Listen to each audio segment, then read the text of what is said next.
Roman art, philosophy, and technology flourished, leaving a legacy still visible today. But the empire began to show signs of strain, a chorus, political instability, and economic decline. The empire was too vast, and internal struggles threatened its unity.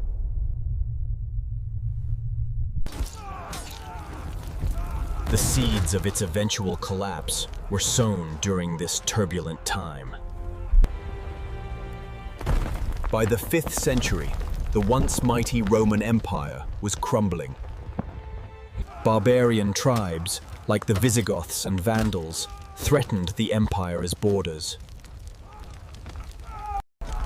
In 410 AD, Rome was sacked by the Visigoths, a devastating blow. The western half of the empire was divided, and in 476 AD, the last Roman emperor was deposed.